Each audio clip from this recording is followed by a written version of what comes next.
வணக்கம். இந்த பகுதியில நம்ம பார்க்க போறது கதாபாத்திரங்கள், அதாவது கேரக்டர்ஸ் ஆஃப் த ஸ்டோரி. கேரக்டர்னா என்ன? ஒரு கதாபாத்திரம் என்பது ஒரு கதையில் உள்ள ஒரு நபர், விலங்கு, உயிரினம் அல்லது பொருள். எழுத்தாளர்கள் கதையை முன்னோக்கி நகர்த்துவதற்கும், செயல்களை செய்வதற்கும், உரையாடல்களை பேசுவதற்கும் கதாபாத்திரங்களை பயன்படுத்துகிறார்கள். இது அதிகமா நான் எக்ஸ்பிளைன் பண்ண வேண்டிய அவசியமே கிடையாது. ஒரு கதையில வர்றவங்களை நம்ம கதாபாத்திரங்கள் சொல்லுவோம். கதாபாத்திரங்களை 3 வகையா பிரிக்கலாம். முதல் வகை முக்கிய கதாபாத்திரங்கள், மெயின் கேரக்டர்ஸ். 2வது முக்கிய பக்க கதாபாத்திரங்கள், மெயின் சைட் கேரக்டர்ஸ். கடைசி சைட் கேரக்டர்ஸ். இது எல்லாத்தையும் நம்ம விரிவா அடுத்து பார்க்கலாம். முக்கிய கதாபாத்திரங்களை 2 வகையா பிரிக்கலாம். ஒன்னு புரோட்டோகனிஸ்ட், 2வது ஆன்டோகனிஸ்ட். புரோட்டோகனிஸ்ட் அப்படிங்கிறது மெயின்லி ஹீரோ ஆர் ஹீரோயின். யாரை சுத்தி கதை நடக்குதோ அவங்கள நம்ம புரோட்டோகனிஸ்ட்னு சொல்லுவோம்.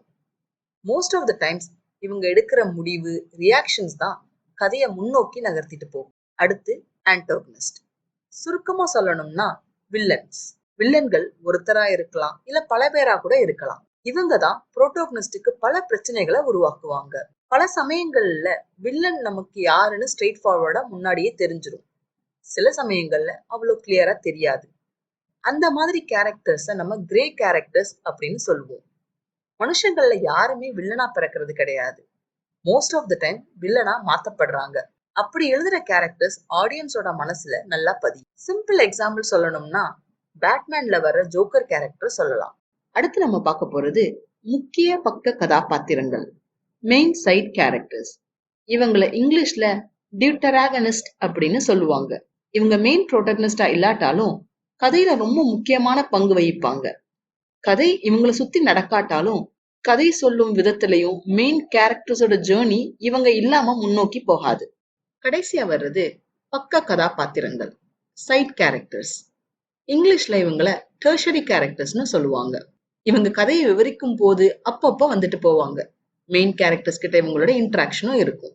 ஆனா இவங்களால கதை முன்னேறி போகாது. அப்ப நீங்க கேட்கலாம், அப்புறம் எதுக்கு இந்த கேரக்டர்ஸ் அப்படின்னு? இவங்களால கதையில பெருசா எந்த மாற்றம் இல்லாட்டாலும் இவங்களால கதைக்கு ஒரு ரியலிஸ்டிக் ஃபீலிங் கொண்டு வர முடியும். ஒரு எக்ஸாம்பிள் எடுத்துக்கலாமே. மெயின் கேரக்டர் ரொம்ப டைம் பங்க்சுவலா இருக்கிறவங்க. அதை சும்மா வார்த்தையில சொல்லாம ஒரு சீன்ல ஒரு சைட் கேரக்டரை மீட் பண்ண போறாங்க. அப்ப சைட் கேரக்டர் லேட்டா வர்றாங்க. அப்ப மெயின் கேரக்டர் சைட் கேரக்டருக்கு கிளாஸ் எடுக்கிறாங்க. இது மாதிரி வச்சா நம்ம மெயின் கேரக்டர் பங்க்சுவலான ஆளு அப்படிங்கறது நம்ம சொல்லாமலே தெரிஞ்சிடும். இதத்தான் ஷோ பட் டோன்ட் டெல் அப்படின்னு சொல்லுவாங்க. இதை தவிர இன்னும் சில கேரக்டர்ஸ் இருக்கு.